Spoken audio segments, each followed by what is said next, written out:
माहौल, एनवायरनमेंट, सबको ये बात पता है।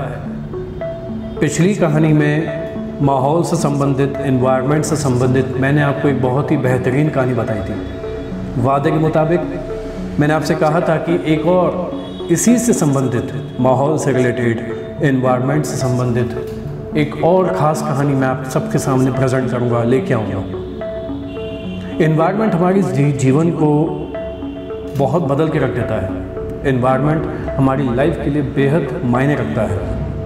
एनवायरनमेंट हमारी सोच को अफेक्ट करता है। ये बात हम पहले भी डिस्कस एक कहानी के ज़रिए मैं आपके सामने प्रेजेंट कर चुका हूँ, बता चुका हूँ। आज भी इस वीडियो के ज़रिए एक और बेहतरीन कहानी, कुछ अल्फाज आपके सामने मैं रखूँगा, कहूँगा।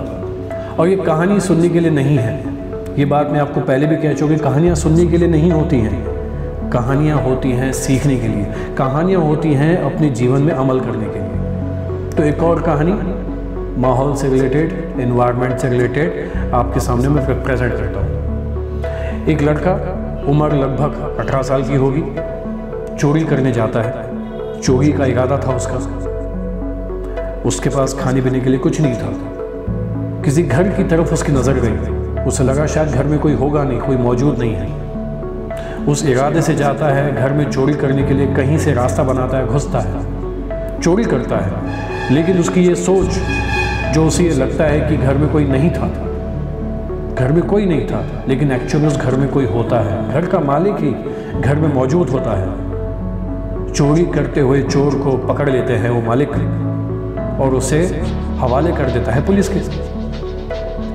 लेकिन पुलिस के हवाले कर देने के बाद अगले दिन वही घर का मालिक, जिसके घर पे चोरी हुई थी, वो उस चोर को छुड़वा देता है, उसे जेल से रिहा करवा देता है। ये बात चोर के समझ में नहीं आती कि इसने मुझे पकड़ा, पुलिस के हवाले किया, एक रात हवालात की हवा खिलवाई और अगले दिन खुद ही यहीं आकर छुड़वा भी गए।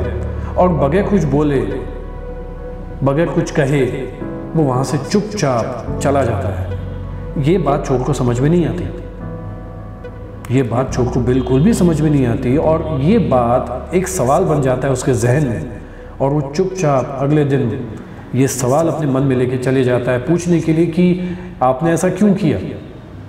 पूछता है वो उस घर के मालिक से कि आपने मुझे जेल भेजा, एक रात की हवा खिलवाई, अगले दिन खुद ही आए, अपनी रिपोर्ट वापस ली, कंप्लेंट वापस ली और मुझे जेल से क्या कर दिया, छुड़वा दिया। मैं नहीं समझा, जब छुड़वाना था तो पकड़वाया क्यों? मुझे उस दिन तुम वार्निंग दे के भी छोड़ सकते थे। तो मालिक का जवाब ये था कि मुझे तुम्हें एक और मौका देना था। खैर छोड़ो, मौके की बात तो मैंने कह दी, लेकिन मैं ये कहना चाहता हूँ कि तुम चोरी क्यों कर रहे हो? उम्र तुम्हारी इतनी बड़ी है नहीं, हट्टे कट्टे लग रहे हो, काम कर सकते हो, मेहनत करके अपना गुजारा कर सकते हो, लेकिन चोरी क्यों? कोई और रास्ता क्यों नहीं? तो जवाब ये देता है चोर कि मैं पला बड़ा ही उस माहौल में हूँ। मेरी माँ बचपन में गुजर गई, पिता काम नहीं करते थे, ढेर सारी दारू पीते हैं, अय्याशियाँ करते हैं, चोरी चकारी काम भी उनका है ना। अलग अलग लोगों के साथ मिल के उनका अपना ग्रुप है, लोग चोरी करते हैं। और मेरे पिता ने मुझे छोड़ दिया है, मुझे और कोई काम नहीं आता, मैं पढ़ा लिखा भी नहीं हूँ, अनपढ़ हूँ, गंवार हूँ। तो मेरे जहन में एक ही बात आई कि शायद मैंने अपनी ज़िंदगी में शायद एक ही चीज़ सीखी है, चोरी। तो मैंने भी चोरी की और आज तक किसी ने पकड़ा नहीं। और आप पहले हैं जिसने पकड़ा, जेल की हवा खिलवाई और छुड़वा भी दिया और मुझे माफ़ भी किया।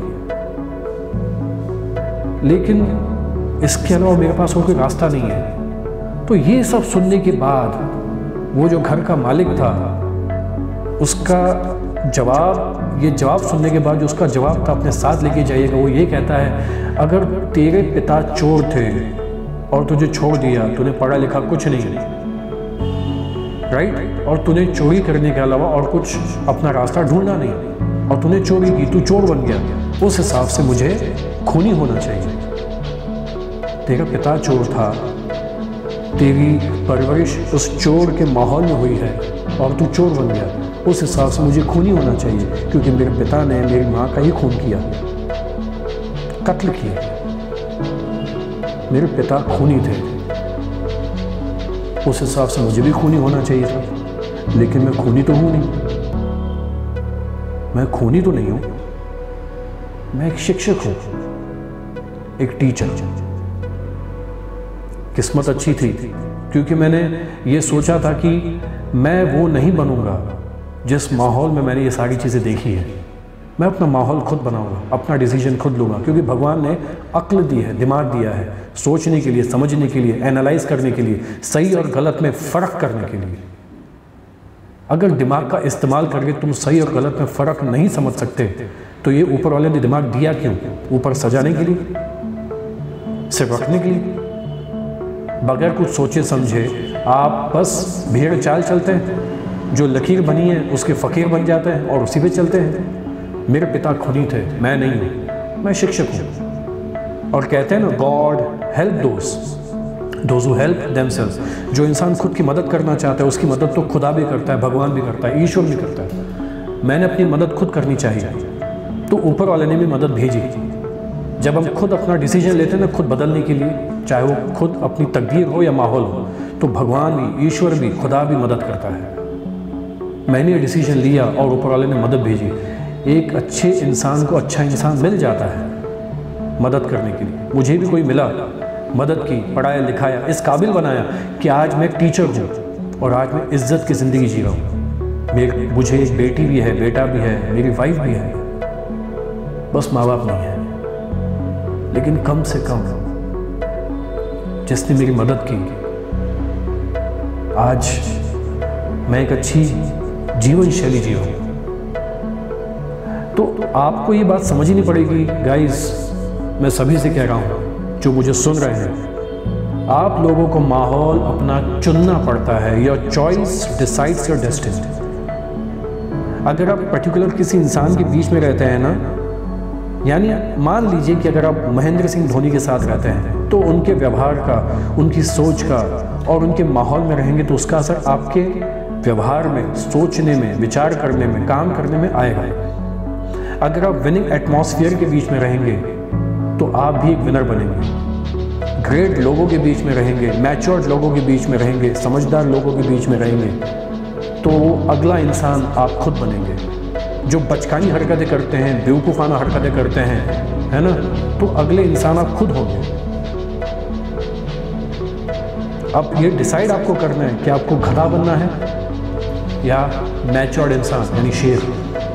मैंने कहा था ना पिछली वीडियो में भी, जानवर बहुत सारे हैं लेकिन डिसाइड हमें बनना, हमें डिसाइड करना पड़ता है कि हम किस तरह के, है ना, एक एनिमल या इंसान या एक तरह का एक विनिंग लेवल पे आप अपने आप को कहाँ देखना चाहते हो। जंगल का राजा शेर होता है, हर जानवर नहीं। अब राजा बनना है या फिर कुछ और, ये डिसाइड आपको करना है। Winning atmosphere, winning thought process ये लानी पड़ती है, सीखनी पड़ती है। नहीं है तो सीखो, बदलो। इसी तरह का माहौल अर्जुन का भी बदला था।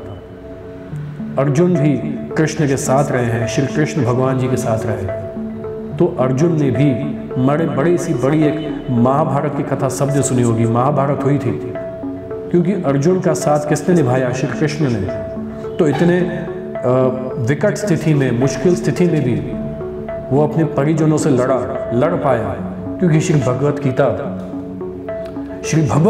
श्री कृष्ण के मुख से निकली और हारी हुई बाजी अर्जुन भी जीत गया। एक ऐसी घटना है जो अर्जुन के जीवन में आई। अर्जुन का बेटा अभिमन्यु चक्रव्यूह में फंस गया। कौरवों ने उसे मारा। मरने के बाद एक ऐसा व्यक्ति था जयद्रथ, उस पार्थिव शरीर को, कहते हैं ना, मरे हुए इंसान की भी उसने क्या की? इंसल्ट की, बेइज्जती की। मरे हुए इंसान को लात मारी, उसका अपमान किया। ये बात अर्जुन को पता चली। अर्जुन को ये पता चला कि अभिमन्यु वीर गति को प्राप्त हो गया है, अभिमन्यु की मृत्यु हो गई है। अर्जुन को इस बात का इतना बुरा नहीं लगा, बुरा ज़्यादा इस बात का लगा कि एक निर्जीव इंसान के ऊपर पैर चलाया गया, उसे मारा गया, मृत शरीर का अपमान किया गया। अपमान बिल्कुल सही नहीं था, ये नहीं करना चाहिए। लेकिन ये बात अर्जुन को बहुत बुरी लगी और उसने शपथ ली, प्रतिज्ञा ली कि कल सूर्यास्त होने से पहले, शाम होने से पहले मैं उस जयद्रथ का वध करूंगा, और अगर नहीं कर पाया तो मैं खुद का वध कर दूंगा। श्री कृष्ण के सामने, श्री कृष्ण भगवान के सामने अर्जुन ने शपथ ली। अगला दिन आया, पूरा दिन निकल गया, जयद्रथ कहीं नहीं दिखा, क्योंकि कौरवों के लिए ये एक अपॉर्चुनिटी की तरह थी कि जयद्रथ को छुपा दो, अर्जुन की शपथ पूरी नहीं होगी। और उस शपथ में उसने ये भी कहा था कि अगर वो जयद्रथ को नहीं मार पाया तो वो खुद को मार देगा, और होगा भी यही। अर्जुन अपनी ज़बान का पक्का है, और अगर उसे जयद्रथ नहीं मिला तो वो खुद को मार देगा। और ये एक ऐसी अपॉर्चुनिटी थी जिसे कौरवों ने इस्तेमाल किया, जयद्रथ को छुपाया। अर्जुन पूरा दिन उसे ढूंढता रहा, लेकिन जयद्रथ सामने आया नहीं, मिला भी नहीं। वो थक हार गया, दिन ढलने लग गया, शाम होने आ रही थी, और अर्जुन ने श्री कृष्ण की तरफ मुड़ के कहा, श्री कृष्ण मैं क्या करूं, कुछ करो ऐसा कि मेरी प्रतिज्ञा पूरी हो। श्री कृष्ण कहते हैं कुछ करता हूं। श्री कृष्ण आप जानते हैं मायावी थे, उनके आदेश से तो दुनिया में हर चीज़ हो जाती है।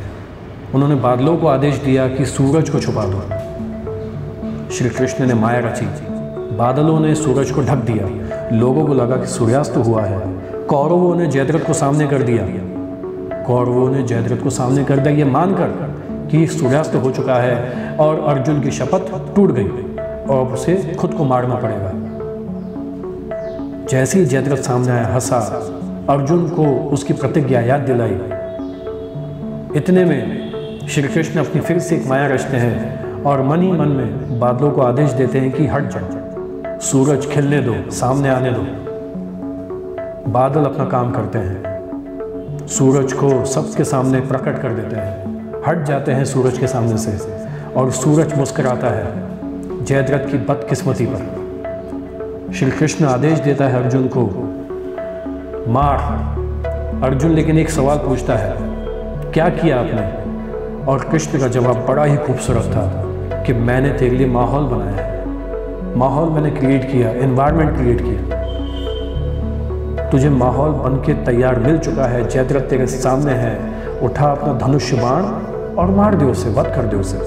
और इस तरह से अर्जुन की प्रतिज्ञा पूरी होती है और जयद्रथ का सर धड़ से अलग हो जाता है, और इस तरह से अर्जुन की प्रतिज्ञा पूरी होती है और जीत जाता है।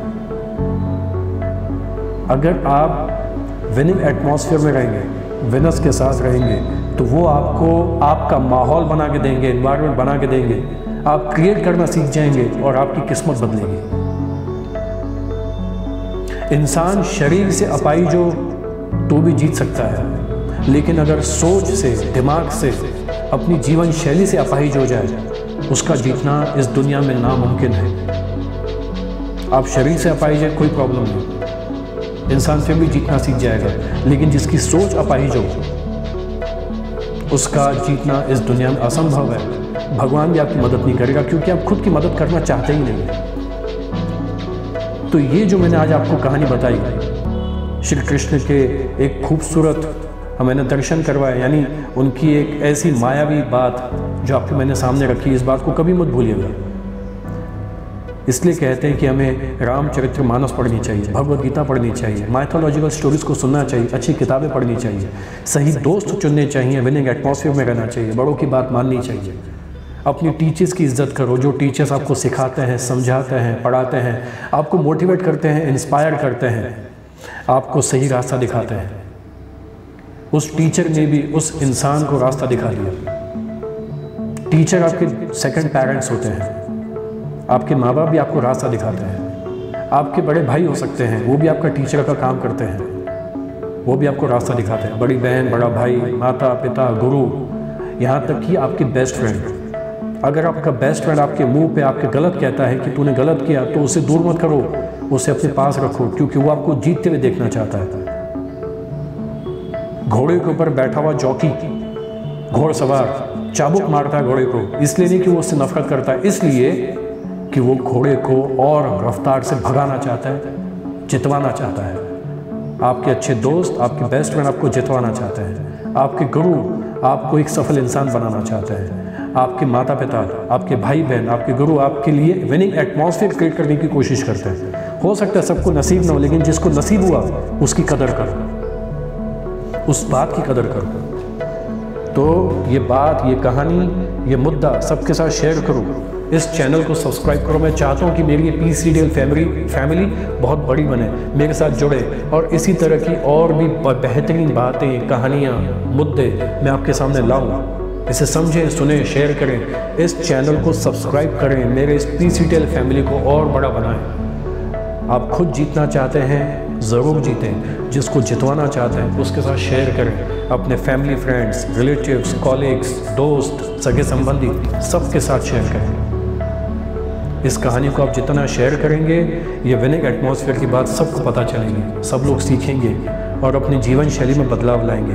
कहानी सुनने के लिए नहीं होती है, कहानी सीखने के लिए होती है, कहानी अपने जीवन में अमल करने के लिए होती है। जैसे अमल करें और कमेंट बॉक्स में मुझे बताएं कि ये वीडियो, ये बातें आपको कैसी लगी।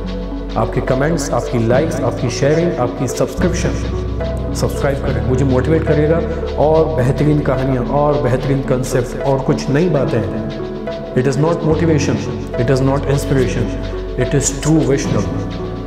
सच्चा इंस्पिरेशनल काम आपके सामने प्रेजेंट किया जाएगा। ओके, बहुत जल्द मिलते हैं, तब तक के लिए जय हिंद। मिलते हैं फिर से।